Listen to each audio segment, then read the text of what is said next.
Merci. Honneur aux femmes. Oui, je suis Sonia Akpo-Benjou, Akpo de Savet. Je suis actrice de la vie sociale au Bénin, chez nous. Je vis en Suisse, à Genève, à la frontière surtout, mais je suis au service des finances à l'ONU à Genève.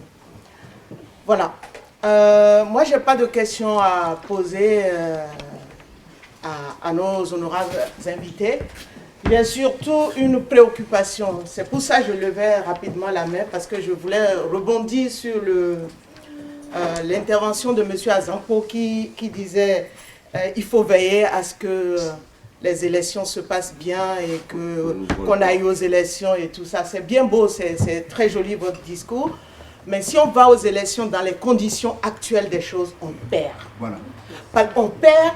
De toute façon, toutes les prochaines élections avec Patrice Talon, elles sont gagnées d'avance par Patrice Talon. Vous allez me demander comment. Je sais pas, j'ai 1 minute, mais bon, je vais rajouter une petite minute. Pourquoi? Parce que, rassurez-vous, Ravib, pourquoi on a fait Ravib? Demandez-vous pourquoi on a fait Ravib. Personne n'entend plus parler de Ravib. Moi, je viens de Cotonou. Personne n'a eu de cadre Ravib. Personne. Personne dans tout le Bénin. Personne.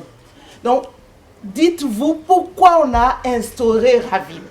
Ravib a été instauré parce qu'il fallait créer un fichier de millions de faux électeurs à qui on a commencé à donner des cartes de nationalité depuis la semaine dernière. Donc, quand vous allez aux élections et que vous n'y allez pas, il a déjà gagné. Il a déjà gagné. Démontrez-moi comment on peut ne pas gagner. On peut gagner dans ces conditions.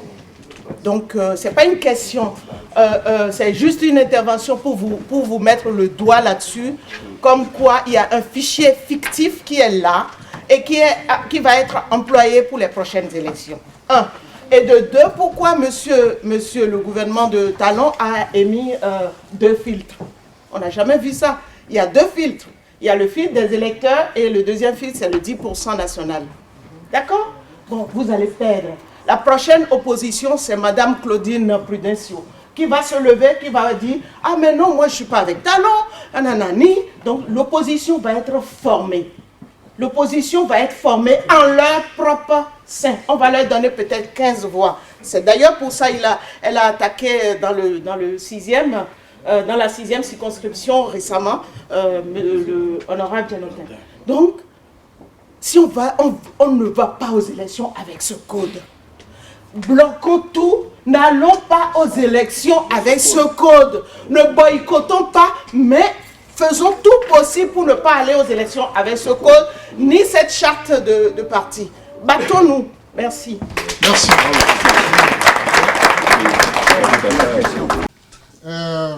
J'ai été le tout premier Béninois à parcourir tout le Bénin, tous les 12 départements de mon pays, à aller à la base, parler aux populations pour leur dire il y a quelque chose qui vous guette. Je l'ai fait au Bénin.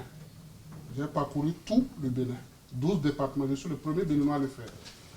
Et tout ce que nous reprochons ici aujourd'hui, tout ce qui continue d'être vécu par l'actuel pègre au pouvoir, je l'ai dit à la base. Chers amis, je suis très heureux d'être ici en France face à des personnes déterminées, des femmes, des aînés que je vois. Il y a une chose que je sais de Talon. Talon, c'est le plus peureux du Bénin. C'est le premier peureux du Bénin. Et Talon a trop peur de la diaspora. Il a trop peur de la diaspora. Je veux mettre l'accent sur la diaspora, c'est-à-dire l'organisation de la diaspora. Moi, je suis de l'opposition, je reçois même des attaques de mon propre camp. Mais je laisse tomber parce que la bataille, ce n'est pas là. On est trop divisé dans la diaspora. J'ai été délégué général du Haut Conseil. Je sais, je suis bien placé pour parler de la diaspora. Donc, entre nous, il faudrait qu'on s'organise. Talon a peur de nous dans la diaspora. Moi, je suis un indésirable désormais dans mon propre pays. Ah bon? Oui, je suis un indésirable au Bénin. Mais je vais rentrer. je vais rentrer au Bénin, je le dis devant caméra ici, que moi, juste Flavius et Wensou, je vais rentrer dans mon pays. Et ce qui va arriver, va arriver. On était aux États-Unis la dernière fois, à la sortie de Kaka. C'est qui Kaka, s'il vous plaît? S'il vous plaît. Pas tout le monde, s'il vous plaît. L'ex-ministre des Finances et de l'économie, Komi Kounché. Ce qu'on a fait la dernière fois, je fais partie de l'organisation. Et je vais vous dire quelque chose. Les mauvaises langues qui parlent, qui disent n'importe quoi, nous, on s'est entendu autrement. On a cotisé pour organiser la sortie de Kaka. Ça n'a pas été facile de le convaincre pour venir parler. On est allé le chercher. On a organisé ce que vous avez vu. On a cotisé. Ça veut dire quoi? Si je dis ça, c'est parce qu'au début ici, j'ai vu la Dada Doris qui promenait une boîte pour récupérer un peu de fonds. Des souscriptions. Des souscriptions. On est capable de le faire. Si on vous appelle $10, 10 euros, ça va très vite si on est en grand nombre. Je vous demande, s'il vous plaît, on a tout pour faire partie Talon. On a tout pour le faire partie. L'article 249, quand c'est sorti, j'ai tempêté sur les réseaux sociaux rapidement. J'ai organisé, je fais partie de ceux qui ont organisé le 16 juin une conférence ici à Paris. Je suis venu. Vous avez vu, le sort, est-ce qu'il n'a pas reculé? Parce que nous, il a eu écho de ce que nous pouvons faire. Ça veut dire quoi? Moi, je vous exhorte, s'il vous plaît. On a toute l'âme dans notre main. On est capable de le faire changer d'avis tout de suite. Donc, c'est ça que je voudrais... Finissez, s'il vous plaît. Finir en vous remerciant. Je vais repartir après-demain au Canada. Je vais rentrer au Bénin. Je ne suis pas encore rentré parce que dans mon domaine d'activité, je suis dans la construction, génie civil. Il fait trop froid chez nous. Il faut vite liquider les dossiers. On est en train de travailler. C'est pour cela que je ne suis pas... Les gens pensent que c'est parce que Talon... on a dit que même jusqu'à hier, je reçois des informations comme quoi ne rentre pas au Bénin, ne rentre pas au Bénin. Si je ne rentre pas au Bénin, je vais rentrer où? Je vais rentrer en Côte d'Ivoire? C'est mon pays, je vous le dis. Ils ont un système. Et je vais vous dire quelque chose. Vous, les activistes, qui pensez que si vous rentrez, on va vous attraper. Non. C'est un système, c'est-à-dire on va vous intimider pour vous bloquer à l'extérieur. Vous rentrez à l'intérieur, ils ne peuvent rien. Moi, je me vois au Bénin aujourd'hui, là.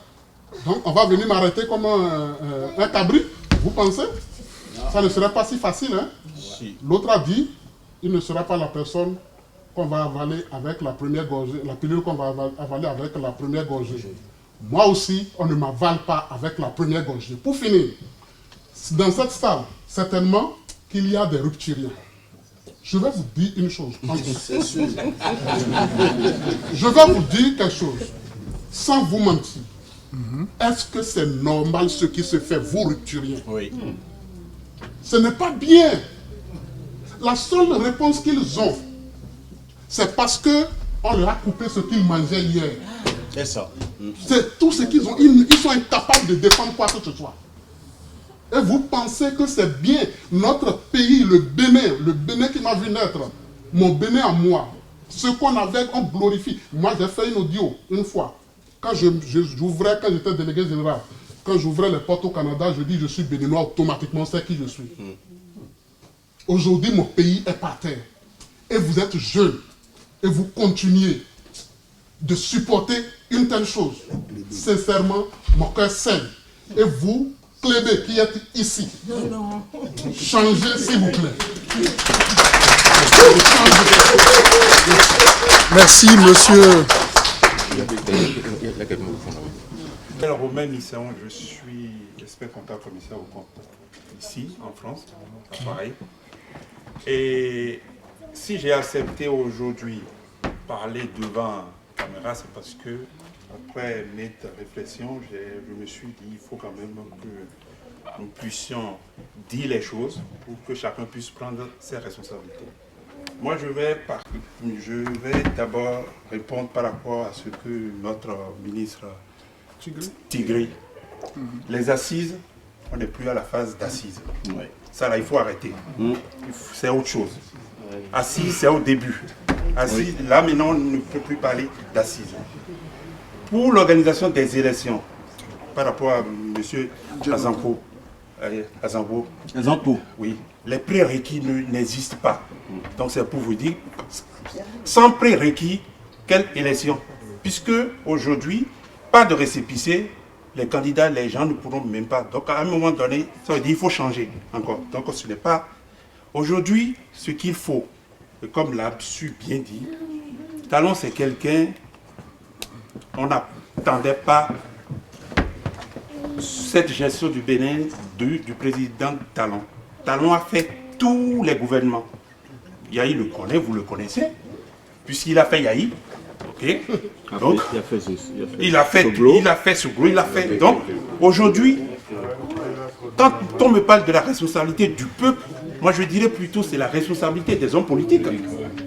Les hommes politiques doivent prendre leur responsabilité pour amener le peuple à prendre la sienne. Parce qu'aujourd'hui, les moyens, quand moi je vois, je suis désolé pour ceux qui sont USL, qu'on dépense un budget de 150 000 € pour faire déplacer des avocats pour aller défendre à Diabon, mais ceux qui se battent au pays ont besoin de 750 000 €. Et qu'est-ce que USL fait? Rien. Donc à un moment donné, ce qu'il faut aujourd'hui, qu'on le veuille ou non, ceux qui attendent des élections, vous n'aurez pas d'élections si on ne change pas la lame. Ceux qui pensent que les partis politiques, vous n'aurez pas, parce qu'à un moment donné, il faut maintenant qu'on puisse s'organiser. Talon a peur de la diaspora. Pourquoi? Parce que c'est la diaspora qui a sauvé Talon.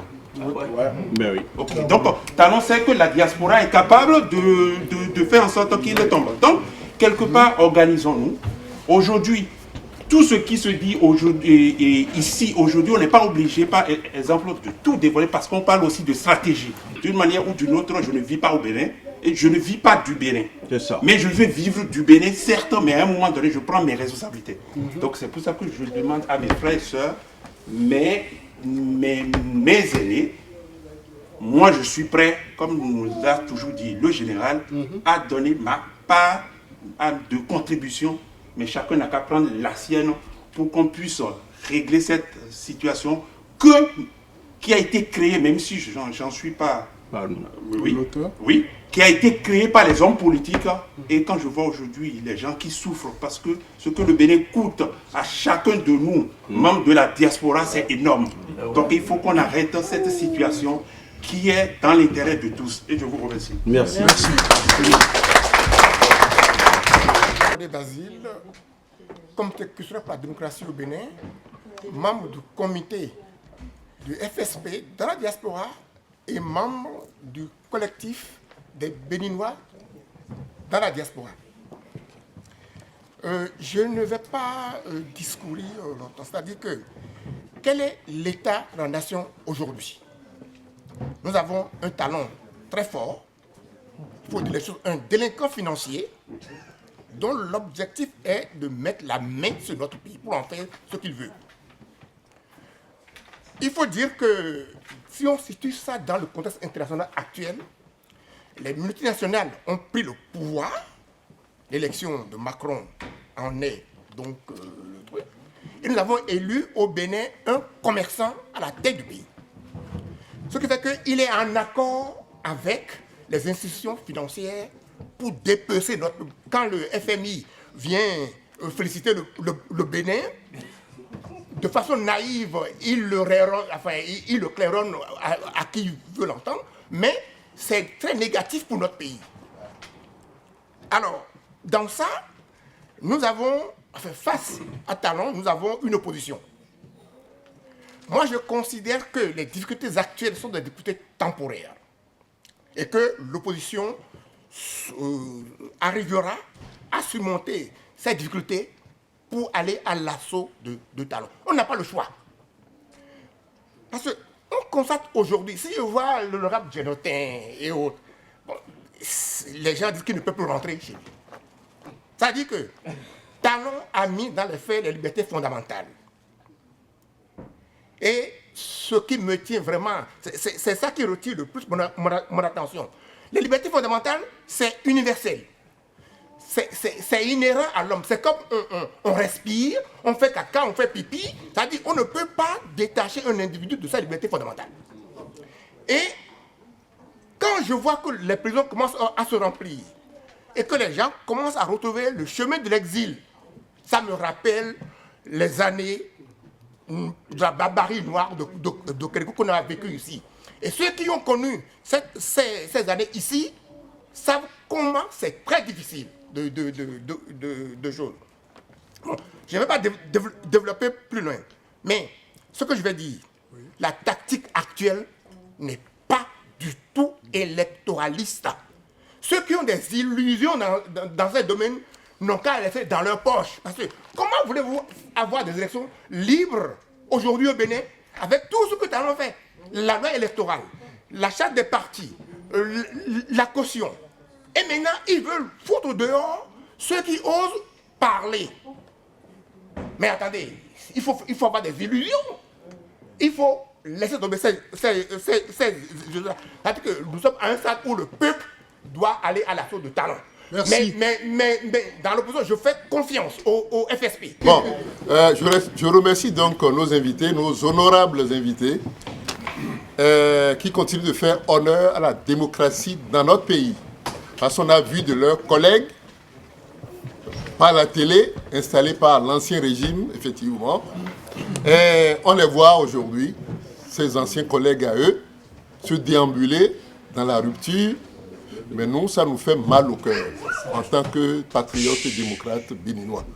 Il faut faire court, c'est vrai, je vais faire court. Merci bien. Et ce que vous avez dit, c'est très bien. Vous avez présenté des faits qui nous font mal au cœur, en tant que démocrates. Alors, ma question, c'est que faire? Je crois on a eu à parler beaucoup par mail, à les groupuscules, FSP et autres. Mais on a l'impression parfois que nos propositions ne sont pas véhiculées ou suivies des faits. Je préfère... Il y a les masses médias actuellement. On ne peut pas tout dire par les masses médias. Ce n'est pas possible. Quelqu'un l'a dit là. Nous sommes en stratégie. Qu'il y ait des rupturiens ou pas, je m'en fous. Nous sommes en démocratie. Nous défendons les libertés qui sont comme de l'air qui permet de vivre à chaque être vivant, à chaque humain. Quand il n'y a pas de démocratie, on l'a vu dans d'autres pays en Afrique. Vous savez ce que c'est que le Bénin? On a vécu des moments ici. Moi, j'ai fait beaucoup de temps dans la diaspora. Je ne me suis pas présenté en tant que tel. C'est les compatriotes qui m'ont présenté. Moi, je suis un enseignant-chercheur retraité. Retraité. Vous ne voyez pas les cheveux blancs. C'est vrai. C'est exprès. Parce que, bon, on veut vivre encore les situations pendant longtemps encore. Et longtemps. Et on voudrait que les choses changent. Vous qui êtes là, vous nous avez apporté un message. Merci. Nous voulons que vous écoutiez notre message de retour. Il faut maintenant passer en stratégie. Et quand je dis stratégie, je fais quelques points. Il y a eu des grèves nationales chez nous, chers compatriotes. Nous, on aurait aimé que ça continue. C'était toutes les corporations qui étaient concernées. Mais il y a eu des écoutes, des semblants d'écoute. Il n'y a pas eu de traduction réelle. Mais les enseignants ont déposé les armes. Vous savez pourquoi vous-même? Vous savez pourquoi? Pour éviter l'année blanche. Mais le gouvernement n'en a rien à cirer. Excusez-moi le terme. Les enseignants ont fait leur œuvre nationale. Bon, je vais faire bref, c'est vrai. Et ils ont déposé les armes. Moi, j'attendais qu'à la rentrée, qu'il n'y ait aucune rentrée et que tous repartent en combat. Ça n'a pas eu lieu parce qu'il y a eu, vous savez, l'argent par-ci, par-là. Madame Soglo a dit, elle connaît beaucoup de choses, elle nous a dit beaucoup de choses aussi. Prenez l'argent du candidat, bouffez et votez selon votre conscience. Mais les gens ne savent pas faire ça chez nous encore. Moi, je dis ceci, face aux intimidations des gens qu'on emprisonne et qu'on fait tout là, s'il y a instauré une marche, une opposition, ce n'est pas nécessairement la grève d'abord, une marche, peut-être 3 fois par semaine, une marche pourquoi? Pour sensibiliser les populations et dire que ça ne va pas. On ne va pas vous arrêter tous. Hein. Quelqu'un a dit tout à l'heure, il laisse une liste, mais il va rentrer. Dieu merci, je l'encourage aussi. Monsieur Tévoué dirait, je vais faire court. Quand on a les cheveux, on a beaucoup de choses à dire. Monsieur Tévoué a dit ceci. Si vous regardez de façon passive une situation dégradée, c'est que vous commettez un crime. Et on dit aussi, il y a ce qu'on appelle droit de... Quand on ne défend pas quelqu'un qui est en danger. Non-assistance à la personne. Nous avons devoir d'assister à notre population qui est en danger. On n'a pas besoin d'attendre. Quelqu'un a dit, honorable Tigri a dit ceci. 30 secondes. Il faut aller loin. On a eu dans l'histoire de notre pays des choses qui sont passées. C'est nous qui les avons fait. Il faut encore recommencer, enfoncer les clous, aller au fond des choses. J'ai des documents à donner aux honorables invités. Je m'arrête là, on ne peut pas tout dire de façon publique. Merci. Une minute. Alors, je suis très heureux d'entendre ce que j'ai entendu. Je remercie tous qui ont pris la parole. Madame Akpo, Mouessou, M. Nhoun, Accordé et M. Bachot. Vous voyez, je suis responsable d'une formation politique. J'ai mes convictions propres. Il y a la conviction publique. J'appartiens également à un regroupement de partis politiques. Je l'ai dit tout à l'heure, la CDD. C'est tellement clair dans ma tête, moi. On n'a rien à gagner avec les élections prochaines. Et je l'ai dit, je ne sais pas si c'est sur Sika TV, bien sûr, Canal 3, j'ai dit, c'est pas qu'on ne va pas aux élections. On a rencontré même l'ambassade des États-Unis. Et on le lui a dit. Il n'y aura pas élection avec ce code. C'est différent qu'il y aura élection et que l'opposition n'ira pas aux élections. C'est de tout faire pour qu'il n'y ait pas élection avec ce code. Voilà.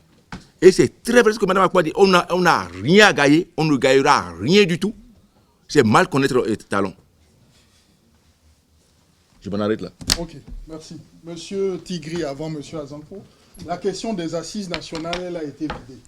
Quel est votre regard là-dessus? Parce qu'on a le sentiment que vous ramez un peu à compte courant par rapport aux préoccupations légitimes de la diaspora, qui sont même des préoccupations qui sont constitutionnelles, comme je l'ai dit. Les assises, je pense que, d'abord par rapport aux élections, et le parti FCBE a saisi la commission de la CEDEAO, et où nous avons démontré que le caractère unique de ce code-là, et nous avions clairement dit que nous pensions que c'est un code qui doit être simplement et purement retiré avant que on ne puisse parler d'élection. Donc c'est pour compléter ce que l'honorable a eu à dire. Bon, sur la question des assises, non, je pense qu'il faut suivre. J'ai fait un développement et je suis même remonté à la conférence nationale. Et comme perspective, j'ai bien dit que nous avions à un moment donné demandé les assises. Mais que le développement actuel où le gouvernement s'entête à ne pas répondre à ces assises-là, c'est le gouvernement lui-même qui est en train de donner corps à l'alternative d'une révolution. Non, moi je crois qu'il faut suivre mon développement. Si vous aviez suivi mon développement, vous ne pouviez pas dire que je suis tétanisé et accroché aux assises. Non. Mais ça a été un moment de la pensée au niveau des forces progressistes.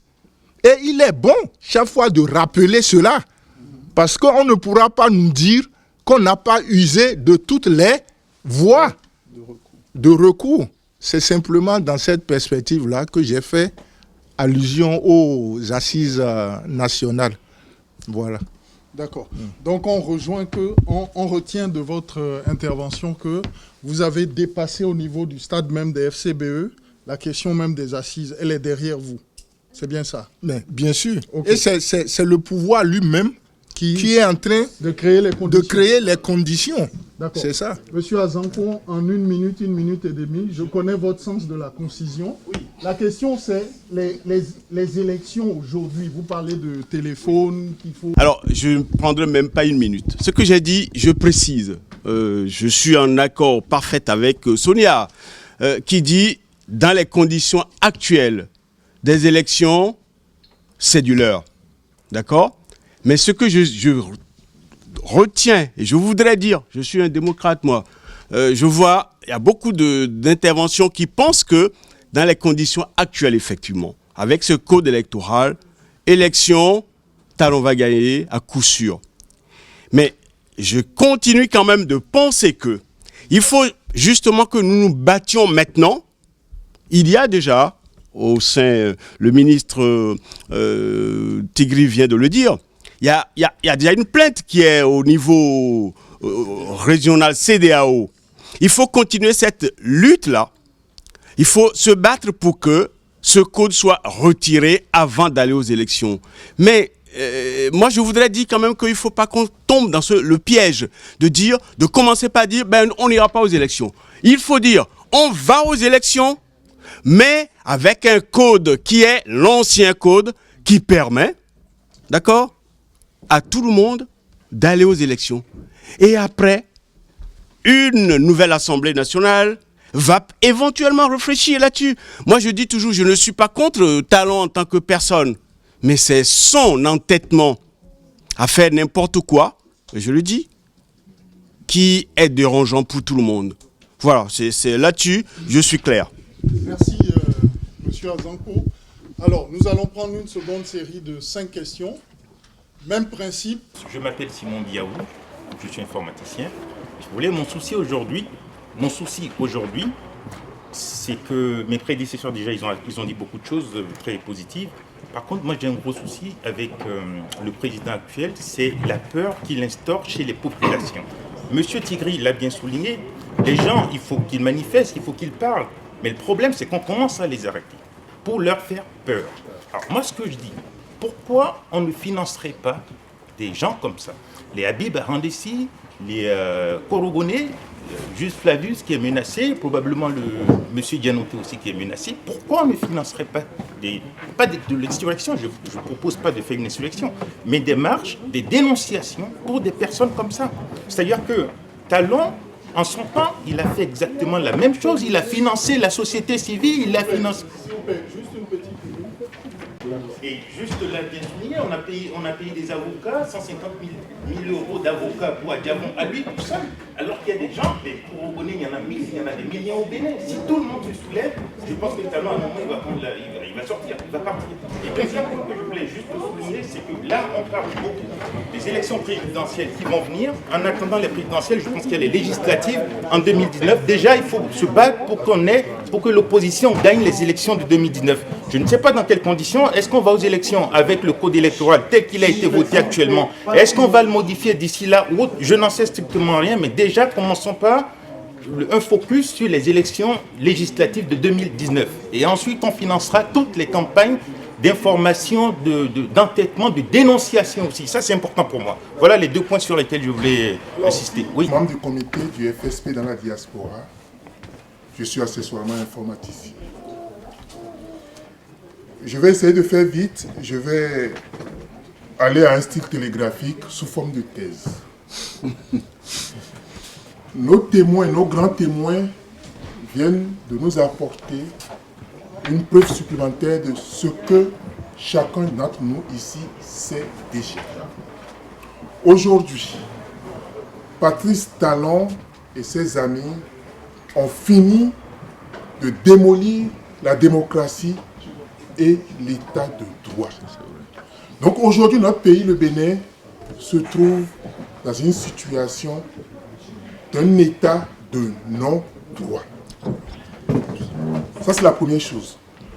La deuxième chose, nous ne devons pas perdre donc de vue que la politique, au sens noble du terme, c'est d'abord la défense de l'intérêt général, mais c'est surtout un rapport de force. On ne gagne autour de la table de négociation que ce qu'on a gagné sur le terrain. J'ai la chance ou la malchance, ça dépend de quel côté on le prend, d'avoir participé de façon modeste, bien sûr, à la lutte contre l'autocratie de Mathieu Kérékou. Et d'avoir fait, entre autres, quelques mois de clandestinité avant de prendre le chemin de l'exil.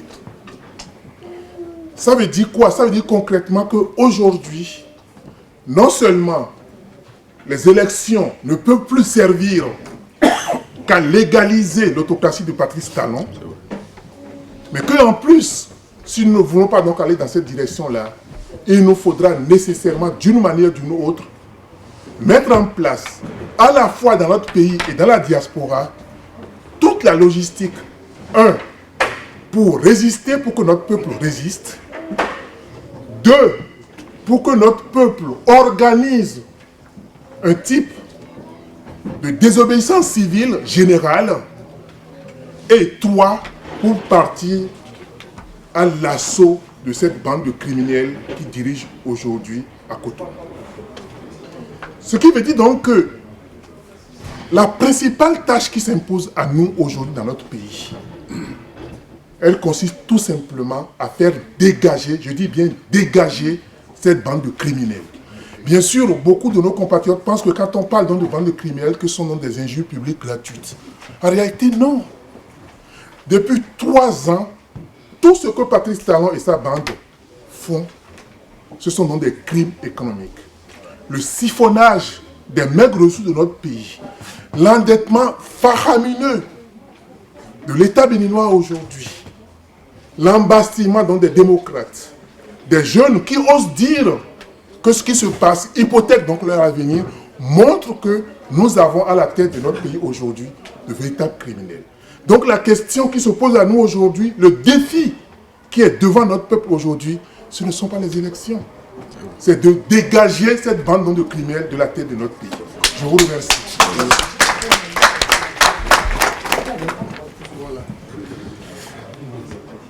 Bonsoir l'Assemblée. Donc c'est Jules Parfait Adoumbé, béninois, agent commercial, représentant du groupe VGL Bénin. Et je suis là ce soir pour vous dire franchement ma vérité. La vérité est celle à laquelle je crois, celle que je crois que la souveraineté béninoise a besoin et celle dont nous venons d'écouter un peu léthargie. Chers frères et sœurs, souffrez que je vous dise sincèrement que aujourd'hui, nous n'avons plus une nation. Une nation qui vole dans l'hémisphère dont beaucoup rêvaient le quartier latin de l'Afrique. Aujourd'hui, non. La démocratie n'existe plus. Cela fait partie de ceux que nous pouvons aujourd'hui parler de BMP. Or, ceux qui sont de la mouvance comme de l'opposition ont été tous à la base de ce que nous vivons aujourd'hui. Et nous devons être conscients de reconnaître cela. Mais il est à noter que les démarches que nous avons entreprises depuis 6 avril 2016 nous conduisent aujourd'hui dans un trou qui n'aura même pas de fin. Et si nous nous laissons continuer dans ce trou, je ne pense pas qu'à l'horizon 2021, il y en aura encore des citoyens qui peuvent encore avoir le courage de dire un mot dans ce pays, la République du Bénin. On nous a installés dans une république où la peur, je dis bien la peur, a pris d'assaut tous les 4 coins du pays, du nord au sud, de l'est à l'ouest. Mais est-ce normal pour nous qui avons eu la chance de quitter cette nation, de nous retrouver dehors et des yeux d'intellectuels, de sages, d'hommes et de femmes, d'enfants et de citoyens, observer cet état de choses? Je pense non. Je pense non. Excuse-moi 2 secondes. Encore 30 secondes. Oui. La chose la plus délicate à faire actuellement, c'est de rappeler chacun de vous votre conscience. Si tel est ce qui se passe vous plaise, tant mieux. Mais si ça ne vous plaît pas, je vous en prie, levez-vous. Engagez-vous et soulevez cette nation. Vous avez le pouvoir. Vous avez le pouvoir. Nous y avons tenté et nous avons vu les résultats. Talon n'est personne. C'est notre frère. C'est notre citoyen. Il est juste le président que nous avons voulu à un moment donné. Il nous a parlé, nous l'avons écouté. Aujourd'hui, il nous a déroutés. Donc c'est le moment de lui dire merci et de reprendre des choses en main. Merci. Alors, très vite. Okay. Alors, ce ne sont pas tellement des questions en tant que telles. Est-ce que j'aimerais répondre sur ce que M. Azanko vient de dire? C'est-à-dire que la présence des téléphones portables Et comme on sait que notre cher frère, M. Talon, est en train de museler par sa manière d'agir, et si entre-temps, à l'entrée, la population se faisait fouiller et qu'on interdisait les portables, on fait comment? On fait comment? Alors donc, ma deuxième question qui m'interpelle, c'est, je suis un peu attristée à l'idée de savoir que parmi l'opposition, il y a pas mal de divisions.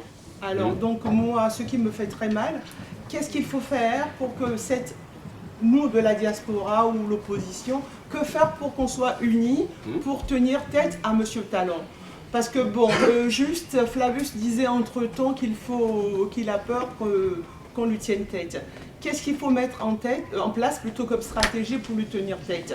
Parce que moi, je suis une femme et j'aime bien tenir tête à des hommes. Sincèrement. J'étais au Bénin au mois d'août. Je ne vais pas vous raconter ce que j'ai été faire au Bénin. J'ai vu des personnalités et j'ai pu dire à ces deux personnalités du Bénin ce que je suis prête à faire, même si j'ai la peau claire. Voilà. Alors donc, le monsieur qui était derrière, je me rappelle plus, Monsieur Biaou a une idée de dire qu'il faudrait qu'on cotise. Il faudrait qu'on revienne un peu les pieds sur terre. Nous sommes tous à Paris, on travaille, on a tous un salaire. Cotiser, moi je veux bien, mais où est-ce qu'on trouve l'argent? Alors, quand on a mal à ses tripes et qu'on a envie de faire quelque chose pour son pays, on peut faire des efforts pour économiser. Alors, j'ai entendu dire qu'il y a des personnes qui ont cotisé je ne sais combien de milliers d'euros pour aider M. Adiavon. C'est très bien. Non, on n'a pas cotisé.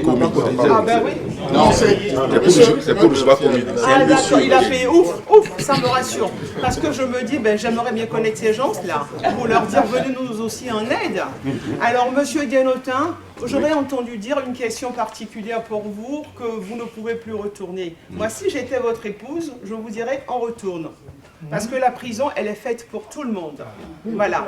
Et lui, les prisons sont construites pour les hommes et non pour les animaux. Et quand on y va pour une cause qui est juste, on a le peuple derrière.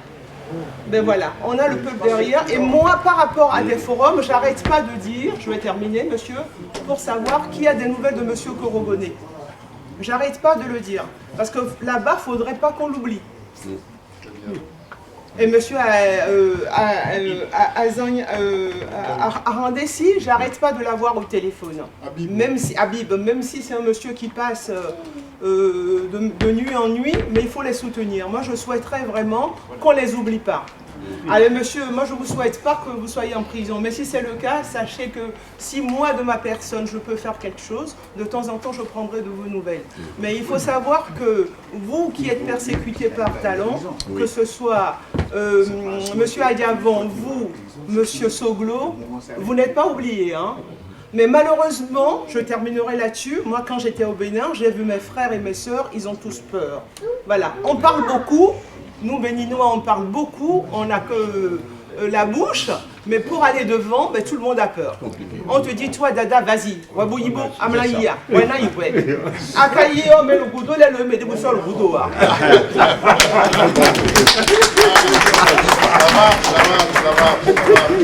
S'il vous plaît. Madame Nicolas, dans une situation où nous sommes dans une impasse. Et face à cette impasse, nous en appelons à la solidarité des uns des autres. 10 euros, 5 euros, 20 euros, des ordres permanents, etc. Une cotisation, il y a même des mécanismes de crowdfunding. Comment nous finançons ce que nous appelons l'effort de guerre? Parce qu'aujourd'hui, nous sommes en guerre face à une tyrannie qui a pris en otage tous les leviers du pays.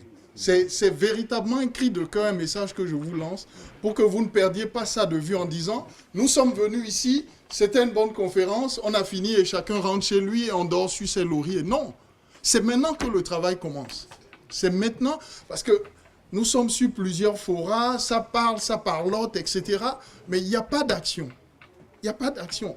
Et vous pouvez vous dire, comme Juste l'a rappelé, sans action, surtout de la diaspora, il n'y aura pas de résultat. Talon restera 100 ans au pouvoir. Et d'ailleurs, si vous observez, toute sa stratégie, c'est qu'il est dans une logique de pouvoir de long terme. Il n'est pas là pour un quinquennat. D'ailleurs, il a bien dit, puisqu'il parlait au début de mandat unique, aujourd'hui il n'en parle plus. Ça veut dire quoi? Ça veut dire qu'il est clairement dans une logique où il veut se succéder à lui-même par tous les moyens. Il ne pense plus aux élections parce qu'il sait, s'il y a une chose au moins que Talon sait, c'est qu'il n'est pas naïf. Il sait très bien qu'il ne peut gagner aucune élection, même une élection dans un quartier, il ne pourra pas la gagner parce qu'il est vomi partout. Et donc c'est la question que nous devons nous poser et je fais le lien en même temps en donnant la parole aux intervenants. Puisque M. Azankpo, vous avez été beaucoup interpellé, c'est la question des téléphones portables. Dire, c'est déjà, je crois qu'au niveau même du combat, ça doit commencer même par rapport à ça. C'est commencer déjà à sensibiliser les gens par rapport à ce qu'ils sont capables de faire. Parce que, regardez, sur l'histoire de mettre des taxes sur l'acquisition des MO, etc., ça a fonctionné. Ça veut dire que si nous commençons déjà par alerter les gens par tous les moyens dont nous disposons, c'est quelque chose que nous allons prévenir. On va les empêcher. Au cas où il y a des élections auxquelles nous allons participer, on va déjà leur mettre le haut là pour dire on sait où vous voulez arriver. Mais si on ne dit rien, même cette possibilité nous sera interdite. Mais moi, ce que je dis, c'est que quand c'est fait, c'est efficace. Je rentre, dépouillement, je photographie les résultats, je transmets tout de suite. Mais donc là, il faut qu'on se batte là-dessus. Oui, mais la question qu'elle pose, si on coupe Internet... Non, parce que si on sensibilise avant, mais on va les empêcher de le faire. Et donc, tout est affaire de combat. Et ce combat, il faudrait déjà qu'on l'inscrive aussi dans nos préoccupations, dans les réseaux, dans tous les forats. Et bien, on va commencer par dire, voilà ce que Talon est en train de préparer. Nous, on ne veut pas voir ce qui s'est passé au Congo-Brazza, par exemple, arriver chez nous. Les élections, les gens doivent avoir la possibilité d'y assister au dépouillement réel. Et ces résultats, ça doit être les résultats qui doivent être communiqués au peuple. D'accord? Ça, c'est la première chose. Deuxième chose. Alors, là, je retiens une partie de l'intervention de Mme Nicolas qui est très intéressante. Parce que, oui, Béninois ont dit, allez-y, on est derrière. Mais je voudrais que tout le monde soit devant. Mais le tout le monde soit devant, vous avez vu, nous avons commencé par faire une liste d'émargement. Cette liste d'émargement, je voudrais que ce soit pour nous un instrument. Cet instrument, alors moi je suis FCBE, mais je m'en fous de dire que je suis FCBE. Il y a des gens ici qui sont USL. La seule chose que je voudrais, c'est qu'au sein de la diaspora, à partir même de ce que nous venons de dire, de faire ici, cette deuxième, troisième, quatrième expérience, parce que nous en avons déjà fait pas mal. Mais là, je suis heureux de voir vraiment tout ce monde. Il y a encore des frères et sœurs qui continuent de venir. Il faudrait qu'à partir d'ici maintenant, nous mettions en place quelque chose.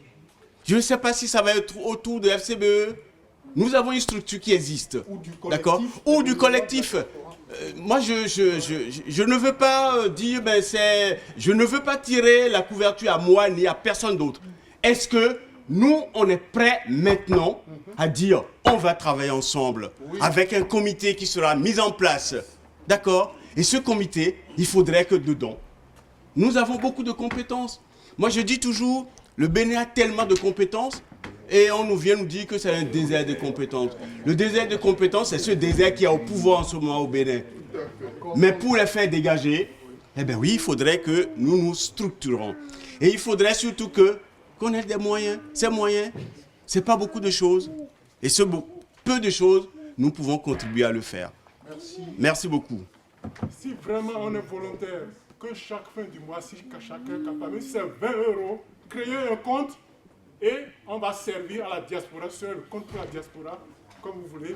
Il faut y réfléchir. Ok. Et comme ça, on peut soutenir au moins... Votre présence massive et votre détermination, ça nous réconforte. Ça nous réconforte et on se dit qu'il y a encore de l'espoir.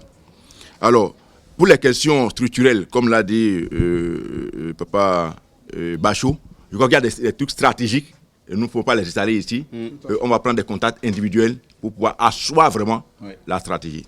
Alors, les questions de financement, tout ça, je crois que des idées ont été émises. Vous allez voir, ceux qui sont sur place, comment on va vraiment y réfléchir. Parce que c'est vraiment important. Et c'est ça qui fait le grand défaut pour le combat. Moi, je vous assure tout. Si l'opposition avait 1% seulement des moyens que l'opposition de Talon contre Yahi avait, je crois que ce monsieur aurait déjà eu plus de problèmes que ça. C'est vrai, on n'a pas besoin de l'argent pour être fait, mais il y a le minimum qu'il faut. Il y a une question fondamentale. Parce qu'effectivement, tout le monde ne peut pas fuir du pays pour que la loi, pour que la lutte se fasse. Oui. Alors, vous savez, ça fait longtemps que c'est même parfois ces Talons même qui envoient des gens pour dire « Ah, fuyez, faites ceci ». Et nous avons résisté. Nous avons résisté parce que quoi? Vous savez, en politique, il y a 3 choses. Lorsque vous décidez de rentrer en politique, il y a 3 choses, il faut être conscient de ça. Il y a l'honneur, il y a la prison et il y a la mort. Si vous n'acceptez pas ces 3 choses, n'allez pas en politique. L'honneur, la prison, la mort.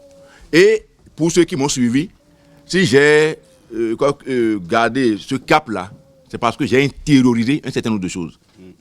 C'est vrai, personne ne va accepter de se donner la mort. Ce serait stupide. La prison, comme vous l'avez dit, la prison est construite, c'est pour des hommes. Et les hommes y sont. Et si nous allons avoir peur de la prison, on ne pourra pas déblonner ce monsieur-là. Mais il y a un paramètre. Et c'est là, c'est pourquoi je dis que je vais voir cette personne pour que nous puissions avoir une stratégie. Aujourd'hui, à l'heure où je vous parle, et vous avez commis, et qui est hors du pays, et vous voyez tout ce qu'on a inventé. On invente quelque chose, ça ne marche pas, on change. On parle de microcrédit. Après, on va parler de... Même l'histoire de coton, il était avec nous, avec nous. On a laissé. L'argent, le gars a perdu l'argent chez lui. Bref, tous les jours, on continue de faire. Vous avez M. Adjavon, qui n'avait fait aucun programme de rester plus longtemps à Paris. Moi-même qui vous parle là, moi, il n'était pas venu à Paris pour faire des courses comme j'ai commencé à le faire là. Et comme il a dit, depuis hier, je devrais être ailleurs. On a attendu que je quitte, juste pour aller déposer une convocation pour dire que j'ai publié un papier sur les réseaux sociaux et ses codes numériques. Il y a Mme Fatouma, elle nous a rejoint, je voudrais qu'elle se lève, que vous la saluez, pour la saluer, ministre, ancien ministre de l'Agriculture. D'accord. Donc, on a voté notre autorisation de poursuite ensemble. Donc, elle est désormais ma jumelle. Alors, il a dit, bon, ça, tout le monde le sait déjà. Oui. Bref, entre nous, on est en train donc de se concerter. Parce qu'effectivement, nous ne pouvons pas dormir dehors, ne pas rester dehors. Mais c'est des questions stratégiques. Parce que le vrai problème, c'est quoi aujourd'hui? Vous savez, la prison, ce n'est pas un problème. Mais là, le monsieur est dans une démarche d'élimination physique. Quelqu'un qui n'a pas hésité à vouloir tuer un président en exercice, ça, et c'est vrai, parce que tout ce qui avait douté, au moins le juge a sorti un livre, il n'y a pas de problème. Je vous dis, Atao, qui était ici, qui est reparti, Atao ne peut plus utiliser tous ses membres. Aujourd'hui. Atao est en train de perdre carrément un pied. C'est autant ce que je vous dis. Voilà. Si Adjavon était rentré la fois dernière, avant d'aller à la salle d'audience, une salle était préparée pour lui. Il va inhaler juste l'odeur, il va sortir, il va mourir après. Il n'a rien à faire.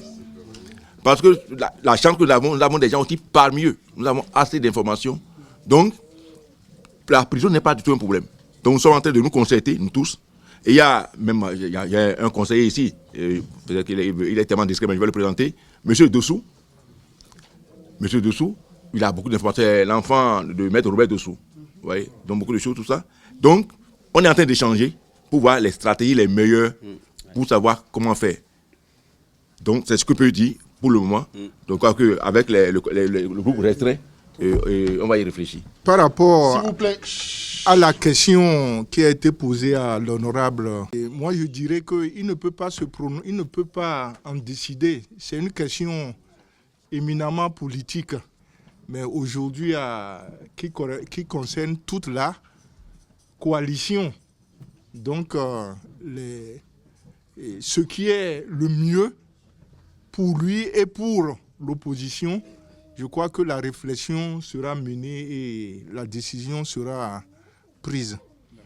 Bon, deuxièmement, je constate avec plaisir que le trépied est en train de se constituer. Et en ce sens que notre organisation, nous aujourd'hui, le combat politique qui s'organise dans notre pays se fera avec une opposition organisée, 2, une diaspora organisée, 3, un peuple organisé. C'est à ce prix-là que nous aurons la victoire. Ouais. Bonsoir, mesdames et messieurs. On m'appelle Fatouma Amadou Djibril. Je suis ancien ministre de l'agriculture, de l'élevage et de la pêche. J'ai travaillé pendant 13 ans dans une usine de grainage de coton appartenant à son Excellence président actuel, Patrice Talon. Donc vous comprenez, il me connaît, je le connais. Parce que 13 ans dans la carrière d'un individu, c'est important. Et je suis la première femme à occuper ce poste de ministre de l'Agriculture depuis les indépendances au Bénin. Donc, pour avoir travaillé avec lui pendant 13 ans, il connaît ma probité, il connaît mon honnêteté, il connaît mon intégrité. Et toutes ces compétences reconnues par les autorités de sa société. Donc, j'ai été surprise par un communiqué du Conseil des ministres le 28 juin 2017 qui évoquait une mauvaise gestion, une malversation dans la gestion de la filière coton. Le nom de mon collègue Genotin a été cité, ainsi que Bako et Komi Kunchi. Donc, mon nom n'était pas cité au début. Quand ça a été annoncé en Conseil des ministres, ce fut un tollé. Et les gens ont dit, pourquoi les ministres de l'Agriculture n'étaient pas indécis? Donc, on en était là. La Cour constitutionnelle a dit que c'était pas conforme à notre constitution, un audit que jamais mon collègue de la justice n'a jamais été questionné, n'a jamais été interrogé. Tous les noms qu'on a cités là, ils n'ont jamais été interrogés par l'auditeur. Donc, les principes élémentaires d'un audit, ces principes n'ont pas été respectés. Le principe du contradictoire n'a pas été respecté. Donc, la Cour constitutionnelle a balayé le contenu de ce compte rendu du Conseil des ministres et aussi le principe de contradictoire qui n'a pas été respecté et la présomption d'innocence. Donc, cette affaire a été classée momentanément. On en était là quand, en 2018, en février 2018, mon parti, Force Cori pour un Bénin émergent, organise un congrès à Parakou. Le gouvernement de la rupture, pris de panique, commence encore de plus belle la traque aux opposants. Donc, un procureur, le procureur général, qui est l'appendice du ministre de la Justice, aussi l'appendice du ministre du gouvernement, envoie nos noms à l'Assemblée pour demander la levée d'immunité et l'autorisation de poursuite de certains anciens ministres. C'est là où je vois mon nom. J'allais là-bas, je dis, ah, c'est quoi mon nom encore? Donc, on nous a demandé, Genotin et moi, de lever nos immunités. Jusqu'à là, Genotin n'a jamais été auditionné par cet auditeur-là. Donc, la commission des lois a écouté mon collègue et un autre député qui était accusé du nom de Bako Idrissou. La commission a affirmé qu'il n'y avait aucune charge contre eux. Ils n'étaient pas coupables. Ils n'ont retenu aucune charge contre eux, contre le ministre Djenotin et contre l'honorable Bako Idrissou. Mais à la plénière, ces députés qui ont dit qu'ils n'ont retenu aucune charge contre eux, tous ont voté pour la levée d'immunité. On en était là quelques mois après. Et on dit qu'il faut passer à l'autorisation de poursuite des ministres. Au moment où on faisait le vote de la levée d'immunité, il y avait un député ministre du nom de Simplice Kojo qui a intervenu. Et il y avait Garba Yaya aussi qui a intervenu. Vite, ils ont vu leur nom aussi nous rejoindre pour dire il faut lever leur immunité. Il faut donc vous parlez à l'hémicycle là. En même temps, il y a quelqu'un qui écrit on lève votre immunité. Ou vous savez, la question de lever d'immunité d'un député, c'est pour ne pas tomber sur des coups politiques qu'on demande qu'un député a une immunité. Et pour des raisons politiques. La première fois dans l'histoire de notre Parlement, vous parlez, on envoie votre nom, le lendemain, le procureur écrit, vous avez fait ci et ça. Et on vote contre vous. Autorisation de poursuite pour les anciens ministres, levée d'immunité pour les députés.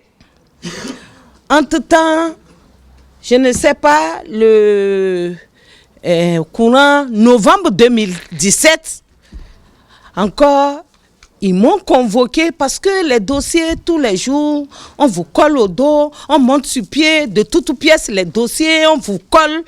Ils ont encore monté un autre dossier pour dire malversation du don de riz japonais.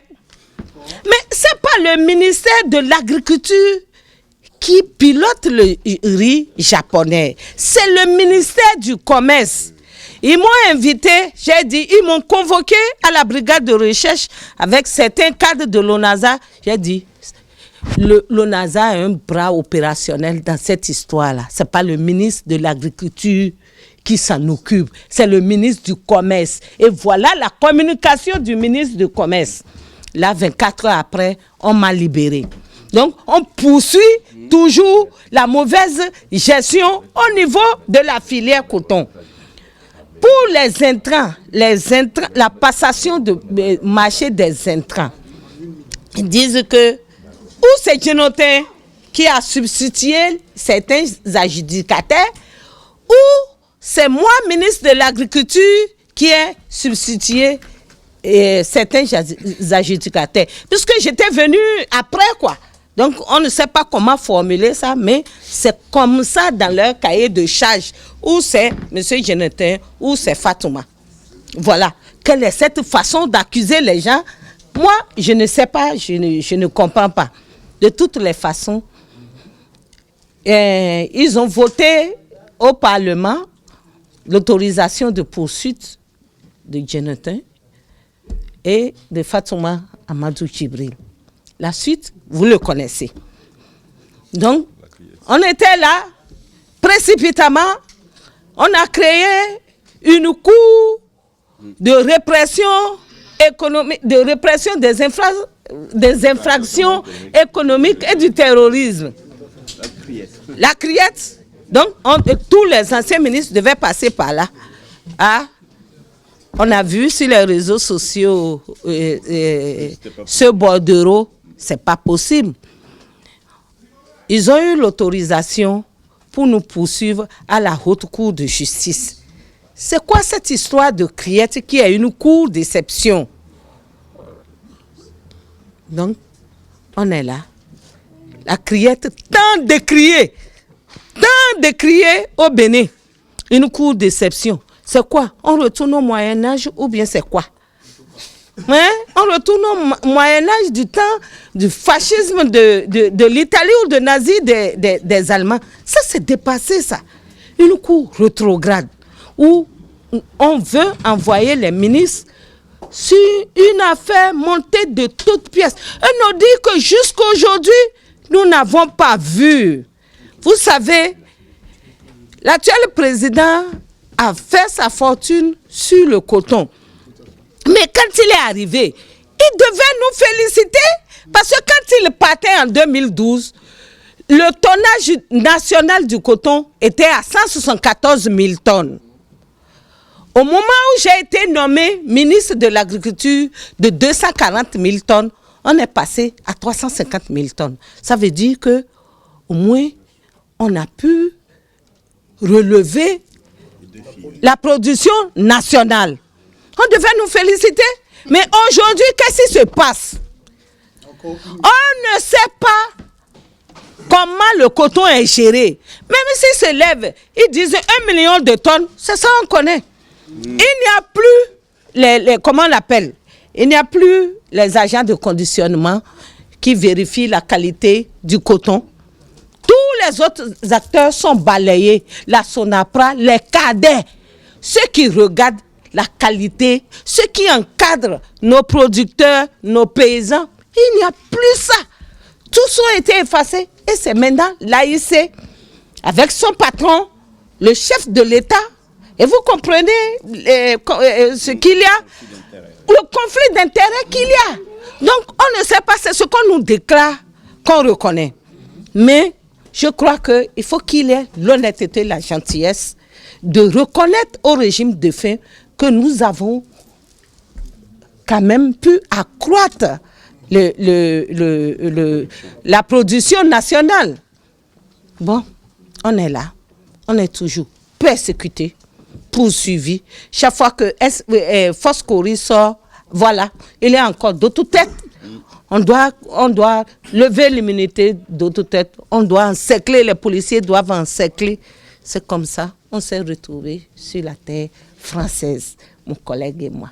On dit souvent de la diaspora qu'on parle, mais on n'a jamais de proposition.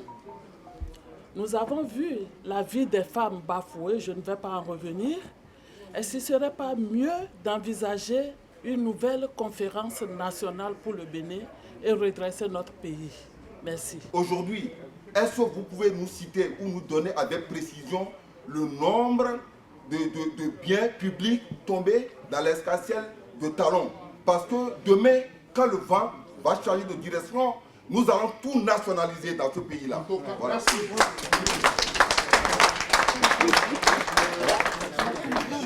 À l'honorable Dianotin, tout à l'heure dans votre exposé, on a entendu comme quoi le Bénin s'endette énormément.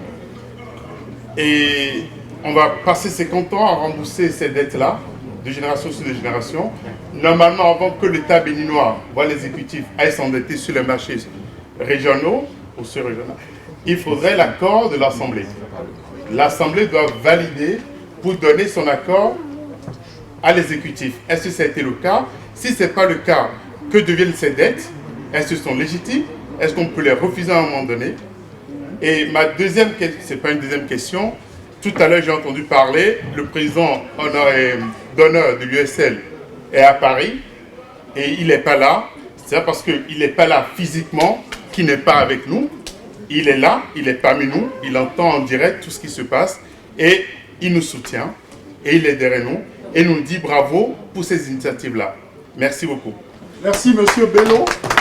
J'ai bien envie de remuer un peu le couteau dans la plaie parce que... ouais, parce que tonton sait de quoi je veux parler. Et il y a... Aujourd'hui, les mêmes causes produiront les mêmes effets. Pourquoi je dis ça? Au sein des FCBE, nous avons fait des propositions à M. Azatassou pour qu'il y ait du militantisme au sein de ce parti. Moi aujourd'hui je milite au sein des LR. Pourquoi aujourd'hui Macron au pouvoir mais il y a une opposition qui vit? C'est parce qu'au Bénin, on n'a pas fait ce travail du militantisme et de la réorganisation des partis politiques. L'FCBE, on a fait des propositions pour le faire. Bon, on ne va pas revenir sur ça. Aujourd'hui, qu'est-ce qu'il faut? Monsieur le modérateur, vous allez parler qu'il y a une organisation aujourd'hui autour de laquelle on va s'agréger pour travailler. Alors, madame, vous avez la dernière question. C'est un honneur qu'on vous fait. Oui, merci beaucoup, merci. C'est pas une question, j'ai pas de question. C'est pour vous, c'est pour l'assistance que je voudrais intervenir. Parce que je ne devrais pas être là aujourd'hui. J'ai dû me laisser convaincre par des militants, des soldats du combat. Pourquoi? Parce que je suis découragée. Je suis fatiguée, je suis découragée. Pourquoi? Parce que la lutte, on ne mène pas la même lutte. On ne mène pas la même lutte. Moi, je mène aujourd'hui, je peux vous dire, que je mène une lutte républicaine. J'attends rien, je veux rien. Est-ce que vous êtes là aujourd'hui parce que l'honorable Jonathan est là? Voilà une question pour vous, à laquelle vous devrez réfléchir. Est-ce que c'est pour M. Jonathan que vous êtes là? Ou est-ce que vous êtes là pour la patrie? Pour la République. Ou bien est-ce que vous êtes là parce que vous pensez dans votre tête que vous allez être député en 2019? Ou bien est-ce que vous êtes là parce que votre intérêt personnel a été touché? Je voudrais savoir. Laissez-vous ces questions se digérer en vous pendant la collation et revenez vers le collectif de la diaspora où y apporter des réponses. Parce qu'aujourd'hui, nous ne devons plus mener la lutte individuelle. Tout le monde doit oublier sa lutte très très personnelle et penser à la République. Je vous remercie. Madame Macron, merci. Ma question, c'est pour l'honorable Jonathan. Aujourd'hui, on dit qu'il faut dégager talent. Oui. C'est d'ailleurs la raison de ma présence. Qui, aujourd'hui, qui? On va dégager le président, mais il en faut un. Qui, selon vous, là actuellement, rien quand même. Moi, j'en sais rien. Mais qui, selon vous, l'honorable Jonathan, ma question s'adresse bien à lui. Est-ce qu'il est candidat aux élections en 2021? Ou est-ce qu'il y a un autre candidat que l'opposition tient à présenter demain? Parce qu'on est en train de se mobiliser, oui. Mais on doit se mobiliser en objectif. L'objectif, s'il vous plaît, s'il vous plaît. Talon partira, après ce sera qui? Nous, on commence par réfléchir parce qu'aujourd'hui, il faut y aller. Merci. Merci. Les libertés fondamentales qui sont remises en cause aujourd'hui, c'est le peuple béninois qui, en 89, s'est insurgé. Et sur le continent, c'est le seul, à mon avis, qui a fait ce combat-là. Donc il ne faut jamais dire que le Bénin que les Béninois sont peureux. Parce que le concept de peuple ne sont pas... Bon, les 11 millions constituent le peuple, mais il y a une nuance qualitative. Si l'heure du peuple sonne, vous allez voir, tout peut chambouler. Donc, encourageons même d'un point de vue psychologique, c'est des organisateurs. Donc, nous ne sommes pas peureux et mettons-nous au travail. C'est tout ce que moi je dis. Merci, monsieur Akode. Il n'est pas question de dire est-ce qu'elle existe légalement ou pas. Non. Aujourd'hui, on a un objectif. Il faut que nous tous, nous coalisions pour faire partir la tyrannie qu'on a actuellement à la tête du pays. Alors, je m'en voudrais également de ne pas vous remercier de par la qualité des interventions des uns et des autres. Parce que quand je vois ceux qui sont intervenus de par leur profil professionnel et intellectuel, nous avons des élites de très haut niveau. Mais qu'est-ce qui se passe entre leur position professionnelle et même catégorielle et leur implication? Pourquoi est-ce que les Béninois ne s'impliquent pas? Ça, c'est une vraie question philosophique. Pourquoi est-ce que les gens ne s'engagent pas, ne militent pas? Les FCBE sont là, l'USL est là, il y a plein de structures. Engagez-vous, impliquez-vous, c'est le message que nous devons vous lancer. Même si vous ne voulez pas dans les partis politiques, dans la société civile, partout. Mais vous ne devez plus être des citoyens inutiles, au sens où l'entend Périclès, c'est-à-dire des citoyens qui ne s'impliquent en rien dans la vie de la cité. À partir du moment où vous ne vous impliquez en rien, alors taisez-vous lorsque Talon détruit le pays, et puis faites comme si de rien n'existait. Parce que c'est la coalition des différents efforts personnels, des implications, des mobilisations. Des citoyens l'ont interpellé aux Nations Unies. Mais vous ne pouvez pas savoir l'effet que ça fait. Et il est important aussi de rappeler aux uns aux autres que en 1989, c'est 1 ou 2 Chinois qui se sont opposés à la place Tiananmen, aux chars chinois. Et ça fait le tour du monde parce qu'ils réclamaient la liberté. Donc, il faut vous dire qu'un seul citoyen peut se lever, aller manifester devant l'ambassade. C'est aussi possible, mais maintenant, il y a des structures qui existent. On peut le faire. Donc, même individuellement, des lettres ouvertes, des interpellations, des plaintes juridiques, tout ça doit pouvoir constituer un corpus d'action que nous devons mener. On ne peut plus rester là et passif et dire c'est la faute aux hommes politiques, c'est la faute à ci, c'est la faute... Alors, certains même vont jusqu'à solliciter l'ancien président Boni Yayi. Mais Boni Yayi, il a donné 10 ans de sa vie au service de notre pays. La question de ne pas le juger en bien ou en mal. Mais prenez également la relève. Vous n'avez pas envie de servir votre pays, vous n'avez pas envie de diriger le pays, vous n'avez pas envie d'être ministre comme nos honorables ici. Donc la question, elle est là. Impliquez-vous, rapprochez-vous du collectif, rapprochez-vous des structures, inscrivez-vous. Il y a des forats, il y a des structures. C'est vraiment le coup de gueule que je tenais à lancer parce que ça ne va pas. Alors, vous voyez, il y a 3 questions pratiquement qui concourent à la même chose. Hein. Il y a Madame de Souza qui demandait quels sont les programmes que nous avons. Ah, c'est bien Madame de Souza, non? Madame de Souza, l'or, c'est bien ça. Ah, donc, que j'ajoute l'or.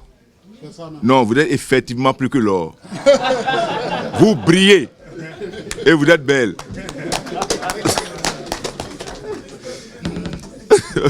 Alors, donc, effectivement, vous avez parfaitement raison. Mais comme l'a dit Madame Akpo, nous sommes aujourd'hui pratiquement à 29 mois. 29 mois de 6 avril 2021. Et notre souci pour le moment, ce n'est pas ça. Vous voyez? C'est vrai parce que ce que nous faisons, c'est un peu penser que nous sommes là à détruire, mais nous savons que nous sommes en train de travailler pour réparer et mieux construire notre pays. Et la lutte aujourd'hui, c'est la sauvegarde des libertés publiques. Parce qu'il ne faut pas se faire d'illusions. C'est pour ça que même les questions d'élection, tout ça, moi, même les législatives, hein, honnêtement, je ne suis vraiment pas encore à ce niveau de réflexion. Encore que j'appartiens à un parti politique où les questions de choix de candidats, tout ça, ça a été réglé dans notre statut. La question de la dette, c'est pas quelqu'un, un journaliste qui avait posé la question. Vous voyez, voilà, très bien, M. Bello. Voilà les problèmes. Vous savez, la première tentative de révision de la Constitution, c'est mis dedans, le chef d'État a mis dedans que désormais, ce n'est plus l'Assemblée nationale qui va ratifier les accords de prêt. Et il a eu à rencontrer les groupes parlementaires. Et c'est là où lui et moi, on s'était rentré dedans, il s'est fâché. Puis je lui ai dit, Monsieur le Président, ça n'aura jamais lieu au Bénin ici. Il dit, pourquoi tu dis ça? Ça doit avoir lieu. À un point où j'ai été obligé de lui dire, Monsieur le Président, je préfère que ce débat-là se fasse entre Patrice Talon et Jonathan Valentin en un autre lieu. Il dit, qu'est-ce que tu veux insinuer par là? Je dis, je voudrais juste dire, je ne voudrais plus faire ce débat avec le président de la République, pour qu'on ne me dise pas que j'ai fait outrage au chef de l'État, mais je veux continuer à discuter avec Patrice Talon en tant qu'individu. Dieu merci, après on a dit 3 mois et ça n'a pas été fait. Mais ce qui se passe aujourd'hui, maintenant, il a contourné. Parce que c'est quand c'est des accords internationaux, ça vient au Parlement. Mais aujourd'hui, ce n'est pas le truchement des emprunts obligataires. Et c'est massif, c'est énorme. Donc l'Assemblée nationale, du coup, n'a pas de contrôle. Nous n'avons rien autorisé. Les emprunts obligataires n'avons rien autorisé. Donc c'est clair et net. L'Assemblée nationale n'a pas connaissance de ça. Encore que, avec la majorité que nous avons, si c'était même, ça venait même à l'Assemblée, ça va passer. Alors, il y a une question, comme c'est un journal qui demandait... La question des soldats rwandais. Soldats rwandais, qui les paye en fait? Vous savez, je vous ai parlé tout à l'heure de la loi sur les collaborateurs externes. Et le monsieur, il sait ce qu'il fait. Les collaborateurs sérieux. Donc, ça veut dire quoi? Ça veut dire que le paiement, ça ne va pas être le talon, ça va être le trésor public. Donc, ils vont être considérés comme des collaborateurs sérieux. Certainement. Je n'ai pas la preuve formelle, mais j'ai la preuve qu'effectivement, il y a des Rwandais au Bénin et au Palais.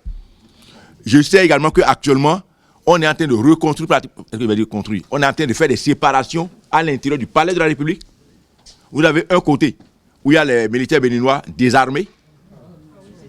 Si. Et vous avez l'autre côté, quelques petits militaires, des militaires étrangers, mais qui sont armés. Bien formés, bien armés.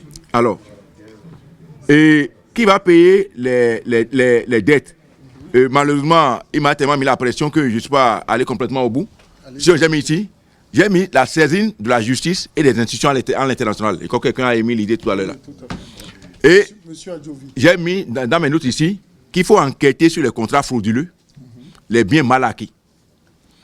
Il faut une action en justice contre les contrats frauduleux signés avec des entreprises étrangères. Il faut une action en justice pour la saisie et la rétrocession dans le patrimoine étatique des biens mal acquis. Puis il y en a énormément. Et vous voyez, quelqu'un qui n'a même pas eu froid aux yeux a acheté la maison du ministre des Affaires étrangères. Au moment où nous n'avons pas suffisamment même de bâtiments pour abriter les ministères et on continue même de faire des locations. Vous voyez, c'est effroyable. Donc, c'est des sujets qui nous préoccupent tous. Et c'est ensemble. Et moi, je suis très, très heureux de votre détermination. Mais il ne faudrait pas que ça s'arrête entre les 4 murs ici. Il faudrait que Adanko et ses amis, vous puissiez vraiment vous structurer davantage. Et Dieu merci, nous avons déjà les contacts des gens, que l'on puisse se donner la main et se dire, le combat aujourd'hui, là, c'est libérer d'abord notre pays. La question de gestion, et là, je réponds également à M. Adoko, l'urgence pour nous aujourd'hui n'est pas. Notre constitution prévoit comment il faut faire. D'accord?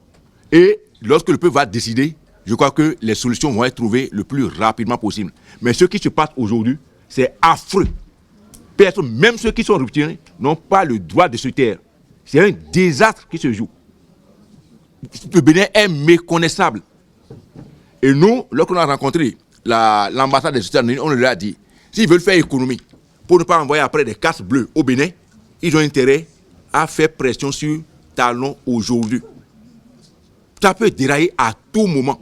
Parce que c'est vrai, c'est pas possible. On ne va pas continuer à fuir devant un homme. On va l'affronter, il n'a rien à faire. Et je vous remercie. Merci, monsieur. Leur rôle aujourd'hui, leur rôle, c'est ça, être mobilisé. C'est un premier pas. Le deuxième pas maintenant, comme je disais tantôt, c'est nous mettons dans nos poches nos égos et nous mettre ensemble réellement, mais pour aller au combat. Le prochain combat, mais c'est cette fameuse constitution d'organisme. Il en existe déjà qui existent.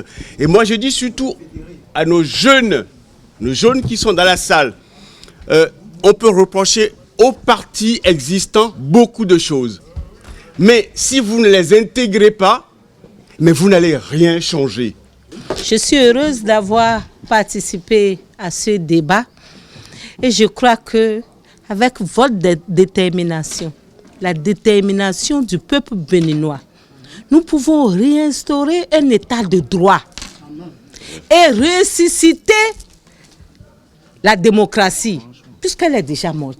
Nous devons la ressusciter pour libérer le peuple béninois. Il y a trop de gémissements chez nous. Nous devons mettre un thème le plus rapidement que possible aux souffrances de nos frères, de nos sœurs, de nos mamans. Et je crois que Dieu aura pitié de ce peuple et Dieu va nous aider. Nous devons libérer les Béninois. C'est sur ce mot-là que je nous exhorte à beaucoup plus de cohésion et que à l'international, que ce qui se passe chez nous là soit entendu de tout le monde afin que des solutions appropriées soient vite trouvées. Je vous remercie et que Dieu vous bénisse. Merci. Voilà. Justement. Voilà. Enfants du Bénin debout, la liberté de Christ sonore, chante au premier feu de l'aurore, et enfants du Bénin debout, jadis à son appel, nos aïeux sans faiblesse ont su avec